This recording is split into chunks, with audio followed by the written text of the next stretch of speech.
இன்று அநேக பெண்கள் குணசாலிகளாய் வாழ்ந்து ஜொலித்து கொண்டிருக்கிறார்கள். அநேக குணசாலிகளின் நல் நடத்தைகள் மறக்கப்பட்டும் மறைக்கப்பட்டும் இருக்கிறது. பெண்கள் ஆற்ற வேண்டிய பணிகள் ஏராளம் உண்டு. இன்றைக்கு எல்லா துறைகளிலும் ஆண்களுக்கு நிகராக பெண்களும் பணியாற்றுகின்றனர். இந்தியாவில் மருத்துவ பட்டம் பெற்ற முதல் பெண்மணி டாக்டர் முத்துலட்சுமி ரெட்டி ஆவார். அவரது கணவரும் ஒரு மருத்துவர். இருவரும் புதுக்கோட்டையில் பணியாற்றி கொண்டிருக்கும் பொழுது அவர் சகோதரி புற்றுநோயால் மரித்தார். அது அவரை மிகவும் பாதித்தது. இந்தியாவில் இந்த புற்றுநோய்க்கு தகுந்த சிகிச்சை அளிக்கப்பட வேண்டும் என்று உணர்ந்தார். இங்கிலாந்து சென்று புற்றுநோய்க்கான சிகிச்சை முறைகளை கற்று வந்தார். 1952ஆம் ஆண்டு அடையாறு புற்று நோய் மருத்துவமனையை ஆரம்பித்தார். நமது முன்னாள் பிரதம மந்திரி பண்டிதர் ஜவஹர்லால் நேரு அவர்களிடம் மருத்துவமனையை திறந்து வைத்தார்.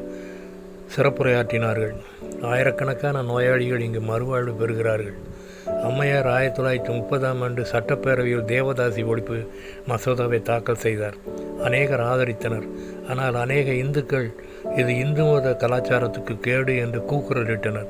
அம்மையார் சட்டசபையில் எழுந்து, நீங்கள் யார் உங்கள் மனைவியார் அல்லது சகோதரிகளை இத்தொழிலுக்கு அனுப்புவீர்களா என்று கேட்டார். பதில் சொல்வார் யாரும் இல்லை. பெண்களுக்காக போராடி வெற்றி பெற்றார். 1947இல் இம்மசோதா சட்டமாக நிறைவேற்றப்பட்டது. ரூத் 3:11 நீ குணசாலி என்பதை ஊரார் எல்லாரும் அறிவார்கள். Ruth 3:11 Thou art a virtuous woman. Glory to God. Amen.